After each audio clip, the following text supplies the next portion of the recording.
for joining us here. We have Mr. Olajumoke Oluwakem. Good morning, sir. How are you doing?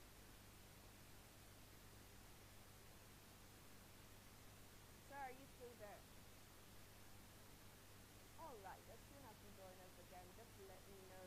We're going straight to the stories for today. First, the legal storm around Nnamdi Kanu. A legal aid lawyer has dropped out of his case, alleging a dictatorial attitude. Now, this situation raises serious questions about legal strategy in kind of disagreements and how the case is being handled at this time. At the same time, President Bola Tinubu is abroad, speaking from Turkey, declaring support for democracy, freedom, and prosperity with a clear message. Take it to the bank. I'll be with you. For many Nigerians, that promise sounds hopeful. For others, it raises a simple question. How does that promise translate to daily reality? Back home, these two stories may look very different, but they intersect at one point. Trust in leadership, institutions, and the rule of law. Good morning once again, and welcome to Morning Pulse. Mr. Oladimidi, as soon as you are there, let me know, so we welcome you to the conversation. Now, we're starting with a video that has been trending. It's not the one you see of the president falling. We're going to take a look at that later, but let's have a look first of his address and his speech in Turkey, and then we'll come back to the studio. My dear brother, President Erdogan of Turkey,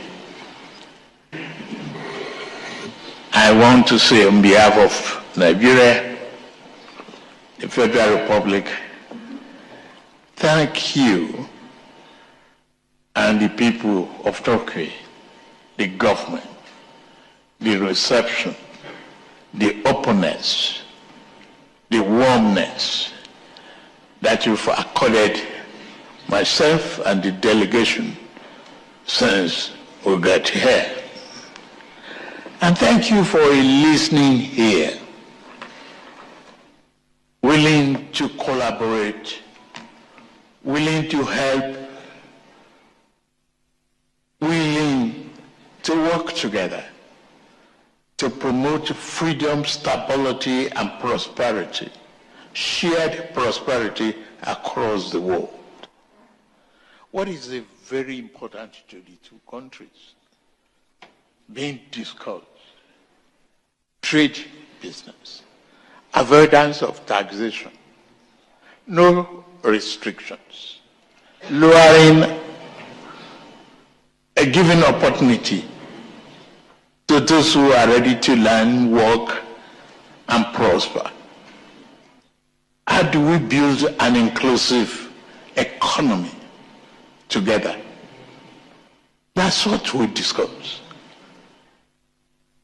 And I count on you to get everybody, vulnerable people in particular, involved in our economies. How do we develop this country, give peace and stability to the world, and particularly the necessary peace and stability of the continent of Africa? Nigeria is the heart of that country and is surrounded by instabilities, challenges. We've discussed that. We've discussed effort at terrorism, discussed how we could defeat elements of destabilization, banditry, and horror. We will work together to achieve that. I thank you, my brother. Sincerely, your commitment to democracy, freedom, and development of a very, very needy people, the vulnerable around the world, is commendable. Your effort in Somalia is noted, well noted. And I count on you. And I count on you. Take it to the bank. You can bet on me that I will be there with you for democracy, freedom, and prosperity. So, thank you.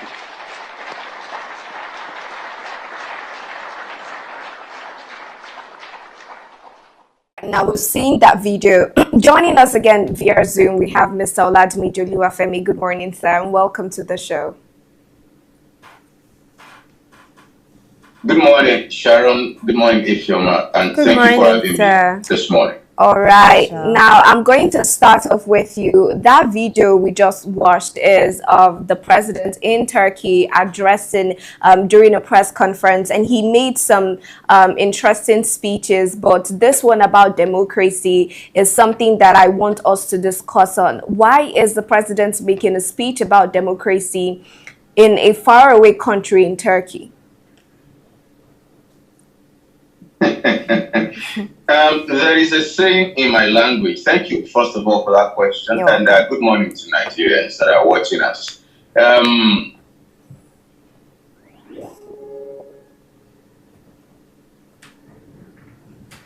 Mr. Oladunji. Great. All right. Now, I'm going to ask you the same question. All right. I'll first of all start off with, can somebody tell the president to sit down in Nigeria for once? Since 2025, all right, it has been recorded. Oh, okay, Mr. Oladunji, you're back. We lost you for a bit.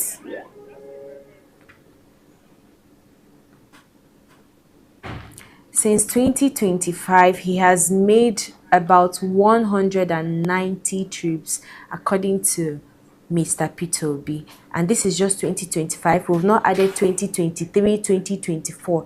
The president have traveled to France, he has traveled to US, he has traveled to UK, he has traveled to UAE, at least in 2023 that he became the president of the Federal Republic of Nigeria, and he made a deal with them, he signed investment with them.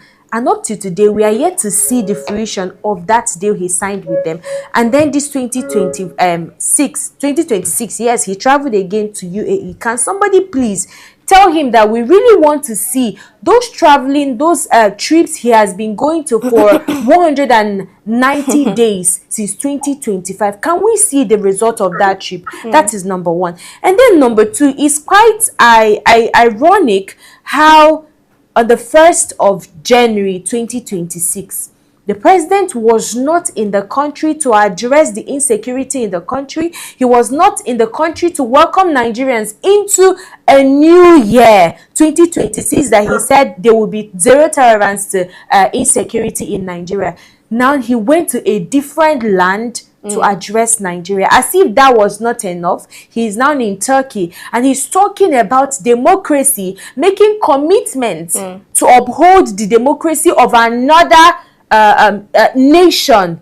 But Nigeria here, we are practicing a demonstration of grace. It doesn't really make sense to me. The demonstration of grace had me. Yeah, and there was another thing he said. He said he's going to, that the president of Turkey should take it to the bank, that he is going to ensure that there is peace and stability in the country, in Turkey, that he will work in alliance to him to ensure that there is democracy, peace, and stability. But there was something that he equally said in that statement. He said that there is instability in Nigeria, and for once, the president agreed that there is instability in Nigeria. I thought he said the reforms he's making is finally working. Why is he now saying that there is instability in Nigeria? The moment Nigerians start realizing that these people take us for a fool, the moment they start realizing that the president does not even care about them, that he's just all about traveling, I feel like his traveling is more like a bucket list that he wants to take for, all the times that he is in seats, and not even for the benefit, the benefit of Nigerians. And Mr. Oladunji, can you hear me clearly now? Yes, I can. Can you hear me? Yes, finally. Now, the question that I'm still asking is what I want you to just give your take on. Why do you think the president is making this democracy speech in Turkey? And that statement saying that when it concerns democracy, concerns prosperity, that he's going to stand with Turkey and you can take that to the bank. What really does that mean for us? I can first of all say that an impotent man describes his sons from a faraway distance. An impotent man's child is never within; is always far away. So when if Tinubu goes out, goes as far as Turkey to speak, so keenly about democracy, while at home, he hoodwinks, his subordinates arrest, imprison decent voices, and also shoot at protesters with canisters and whatnot, arrest protesters, lock them up here at home. And you go out to Turkey to describe, to speak to democracy. You see, we are characterized with hypocrisy. Wow. In Nigeria. That is just it. Hypocritical in this country. And it stems from leadership. It stems from leadership. When every critic is perceived as antagonism, as enmity, instead of, being viewed as constructive advice for you to do better, then we're in problem. So you go as far as Turkey, all right, to go speak to the Turkians that you're going to join the president of Turkey in fostering and stabilizing democracy in Turkey. And I can't make nothing of that statement. I think it's a statement from off the air, just an impulse. Oh, wow. Yeah, it's just impulse statement because there is no... It's like making a subordinate phrase, a subordinate phrase, and not completing it with an independent phrase that will make it make sense to us. So it's not a complete sentence even. Now, something that I want to understand is he's in Turkey now. Here, I want to know, who do you think is his audience? Who is he trying to address? Is it Nigerians at Turkey? Or the delegates? He's addressing both countries. Both countries both now. Nigeria, Okay, yes, so both Nigeria. Turkey, yes. So addressing Turkey, but first off, there's something I don't understand. I understand that Nigeria as a nation, we need to collaborate with other nations. Do you think it's symbolic that he's collaborating with Turkey with the way and manner they rule? They rule their government, even the religion they practice. He's not even collaborating with them. He's just commending the president of Turkey for his effort in upholding democracy. No, he is collaborating with them. He said they were collaborating. He said, so why are we not seeing democracy being practiced in Nigeria? Do you think that democracy is being practiced in Turkey first? I think so. I think so. Because I'm not in Turkey, but I feel it's being practiced. And why would he raise it up if it's not practiced in Turkey? He commended the president for holding democracy in Turkey. So they have free and fair elections. They have people can critique the government constructively, and the government will put that into cognizance and see if they can maybe change the policies in a way that would be acceptable by the people. But in Nigeria here, the president does not care. Whatever his head bent on, or whatever policy he comes up with, he goes through with it without minding if Nigerians are comfortable with that practice. And it doesn't really make sense, because when you keep on screaming democracy in Nigeria and outside Nigeria, and your country is not practicing democracy, it means that you are kind of a hypocrite. Let me just put it that way. So if you're trying to state something or say something, I think maybe you should start by living or leading by example before going to commend other people. Or even if you're commending other people, learn from them. I like that, learn from them. Now, so far, Mr. Oladimeji, do you think that Tinubu's action has collaborated in any way or sense or form with the speech that he gave in Turkey as regards democracy? Well, I think that is way outside the objective Tinubu went to Turkey for. Because if we go back in time and visit all of his travels and the success attached, you would search far and long, and you won't get no legitimate and substantial results from those visits. So this is also one of them. Most importantly, one thing I know that Tinubu is doing is just seeking legitimacy. And speaking of collaboration, it spikes me right now. Remember, when you mentioned the word collaboration, because Gumi was in Turkey a few months ago, last year, and now we are fraternizing with Turkey. What is that relationship? I don't know. There is, I don't know the comparative advantage that so much be fascinating enough to draw these two countries suddenly together right now to begin to align in comparative. Align in what they call it in treaties agreement. Because what I learned that one of the things I learned he went for is for weapon bilateral relationship and whatnot, one of those things for a defense treaty rather. So in all of this, I'm concerned for my country anyways, because only thing I know Tinubu is out there for is his own legitimacy. And I am concerned for the legitimacy of my own sovereignty. The protection of my own sovereignty, so that one who seeks legitimacy don't, expose the sovereignty of my country to other countries in the name and in search for his own legitimacy. And desperation can draw one to that page. That's where I was coming from when I talked about collaboration. Right now, I like that you brought that up, mentioning Gumi as well, going prior to Turkey, and now we're seeing the president in Turkey as well, and he mentioned collaboration. Now, that collaboration is something that, like you said, can be suspicious in a way. But I have another question as regards this sudden friendship. I won't call it sudden, but just all of a sudden, right? We're seeing Turkey in the picture from nowhere. How do you think this statement, right, from the president is going to, what signal is this going to send to investors, voters, and political allies?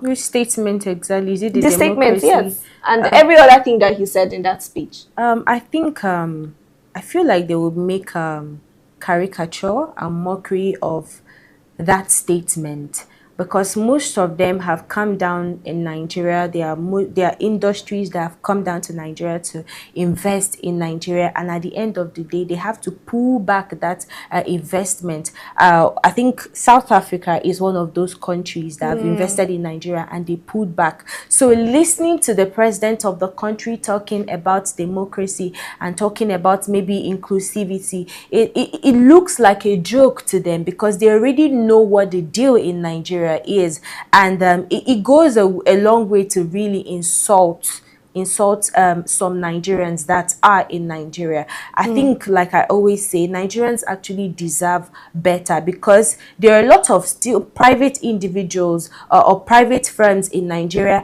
that is still having ties, that close relationship with investors outside country, and people could actually see that, okay, there are a lot of people in Nigeria that are really willing to work hand in hand with other communities to improve maybe their firm and not Nigeria as a whole. So it's really looking like a joke for me. If I should talk for them, it's really looking like a joke. Okay, now I like that we're going to just end it right there as we just see what happens next with this Turkey collaboration. But we're moving over to Sokoto. Now we're seeing that the legal aid lawyer has dropped Kanu's case, and he has alleged, dictatorial attitude on the part of Nnamdi Kanu. And just to give a little backstory so we understand what is going on here. Now we're seeing that Following the withdrawal, the Federal High Court in Abuja struck out a motion filed by Nnamdi Kanu seeking his transfer from the Sokoto Correctional Center to another custodial facility closer to FCT, and that was struck out, right? The court did not uphold that motion. But even after that, we're now seeing that a lawyer from his legal aid counsel has said he's no longer going to work and represent Nnamdi Kanu because Nnamdi Kanu, according to him, has been trying to tell his legal aid what to do, what to say, even going as far as writing out what they should say while in court. He has been trying to tell them how to, in layman's terms, how to do their job. And for this reason, the lawyer has left the case, right? And then I'm going to ask you this question, Mr. Oladimeji. What is this, or what message do you think this is passing? We're not even talking about the fact that his motion to be transferred to another prison has been struck out, but just the legal aid counsel of Mr. Nnamdi Kanu. How is it looking like right now? Well, right now, for me, Sharon, I think the fault is from the desk of Nnamdi Kanu's lawyers. I don't know if it's in collaboration with such show, but I don't know who else is observing. But these lawyers would rather seek social media validation and trends, and rather than visit and attend critically to the substance of these cases. That is what led Nnamdi Kanu in the first place to where we are today. Now, going from here, discussing the issues of transfer of correctional from one correctional facility to another. I don't know if there is anywhere, but as far as I am concerned, there is no law that gives an inmate that right to request for such and be granted outside discretion of the government. Wow. If there is no threat to your life. If there is no threat to his life that can be substantiated, if there is no issue of, some persons plotting to hack him down within that place, then it remains at the discretion of the federal government either to yield to the request for transfer or to deny it. But Mr. Oladimeji, he has complained before because of the healthcare system in the correctional center where he was before. That's why I was very busy. I was very particular about the language I used. I said that can be substantiated. Okay. Because they took it to court, and the doctors that the government used said that there was indeed no threat to his health. And then my question to you, Ifoma, is, because Mr. Oladimeji now is saying that the fault is from his legal aid counsels, and they're been trying to just gather social media attention to this particular case. First of all, do you agree to that? And secondly, as well, with his case being his motion to be transferred to another correctional facility, what is your take on that from the aspect of Nnamdi Kanu? Because what Mr. Oladimeji is saying, that we've not seen an inmate come out to request that they should or detect where they will be imprisoned. What can you think is the state of mind of Nnamdi Kanu making that request? Okay, we don't know what he's literally going through at that correctional center, which could be the reason why he asks for transfer to a different correctional center. I think maybe we need to hear from him, or maybe, I don't know, maybe his legal aides could actually brief the media or brief Nigerians what is going on there. But I cannot really speak for him because I don't know, like I said, what is going on with him. But let me just talk briefly on the legal aid resigning or saying that he's no longer interested in the case. This happened last year, Yeah, somewhere last year, middle of last year, where he sacked his legal representative and saying that he would be the one to represent Yes. himself, and how the court or some was lawyers advised him against that. That I mean, he needs to be represented by a lawyer, because I mean, yes, the fact that he is intelligent, but he might not really know the nitty-gritty of the case that is being presented to the Yes. court. So it's not something that he needs to, do himself. So I think there is something that I got from that place, which is part of arrogance. I think in as much as you are intelligent, in as much as, I mean, there are a lot of cases on your table, you need legal advice. You understand? This is a case that shouldn't be treated like a normal case, but I still feel his pain, that there are a lot of criminals that are watching the walls of Nigerians freely, that Nigerians did not sentence those people to life imprisonment. They chose to sentence him to life imprisonment, but that's not really what we are talking about. I think if we should toe the path of law, let's follow the path of law constitutionally, which is seeking a legal representation. So I don't really know what problem he had with his legal aid that made the man to withdraw. Maybe he will still need to tell Nigerians what really happened. The legal aid is we've saying heard that he's a we've heard dictator. from his own part. That's not the We've first heard- legal aid that would be resigning. True. Yeah, but we've heard from the legal aid part. We've not heard from Nnamdi Kalu's part. So maybe we can actually draw a conclusion or judge on the matter when we hear two sides of the story. And what would this withdrawal have on Nnamdi Kanu's legal aid, right? Because like you said, Mr. Oladimiji, this is not the first lawyer that has withdrawn from his legal counsel. How do you think this would affect his legal aid counsel in general? Can you take that question again, Sharon? The network Okay. when you were asking. No problem. I'm asking, right? How do you think that this particular withdrawal do you think it would weaken Kanu's legal counsel? Like you said, this is not the first lawyer that will be withdrawing from his legal counsel. So how do you think it would affect it generally? Yeah, perception is reality, Sharon. Perception is reality. It was perception that led to the first incarceration in the first place, that first sentence. Wow. You remember that he had a very good professional counsel before, and that team resigned because of something we don't know about, like, as Ifeoma said. But then, the other one that resigned came out to explain that, the other one that took over was seeking social media judgment, public sympathy, abandoning, as I said earlier, the substance of the case. And if I might just pointed out, this is a legal case. It is not a moral situation. So you must still present your case. And what did Kanu do when he was expected to mount his defense? To put up his defense, he refused. Even within the window he was given to, attend to his defense. Instead, the lawyers were busy cooking up narratives on social media.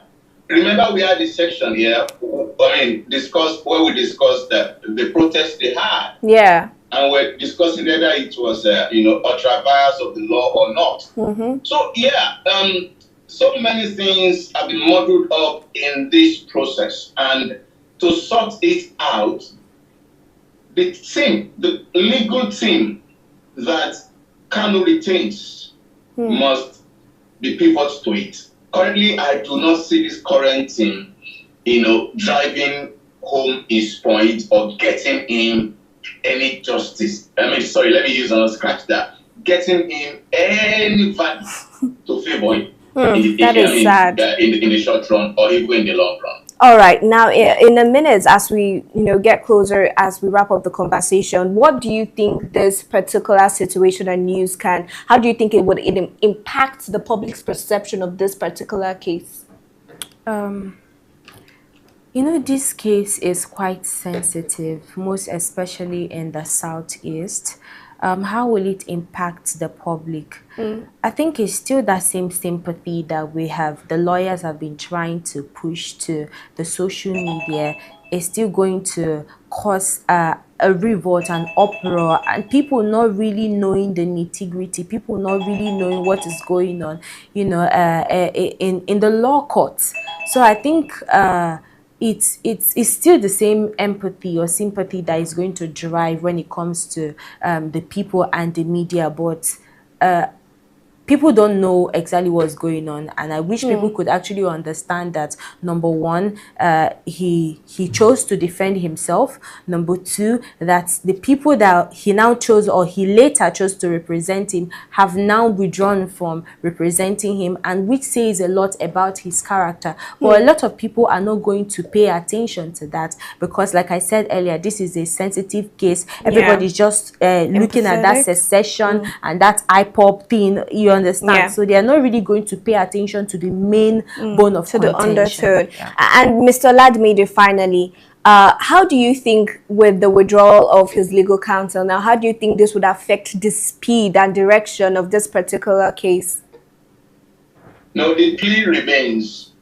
Barrack go, a soldier go, soldier come, the barracks remain. The case remains. Okay. It is just legal counsel retention that matters. Once he gets, once he can retain a legal counsel, the case will kick off again. Okay. All right. So now I think we're going to be waiting and looking forward to what will be Nnamdi Kanu's family's response to this and how they would go about ensuring that they retain their legal counsel. But for the conversation today, this is where we're going to call it a wrap. Thank you, Mr. Ladmidi, for joining us on the conversation today. Always a pleasure. And of course, to you, Ifomoji, for joining me on the conversation today. And of course, our VIP viewers, if this is your first time of watching, this is Morning Pulse on Active Citizens. If you're yet to subscribe to our channel, this will be the best time to do that. Please subscribe and follow us at Active Citizens across all media. You can find me as well across all social media at Sharon Ednem Chuku. And what about you? You can find me in the studio today. No wahala. And to you, Mr. Ladmidi, where can they find you?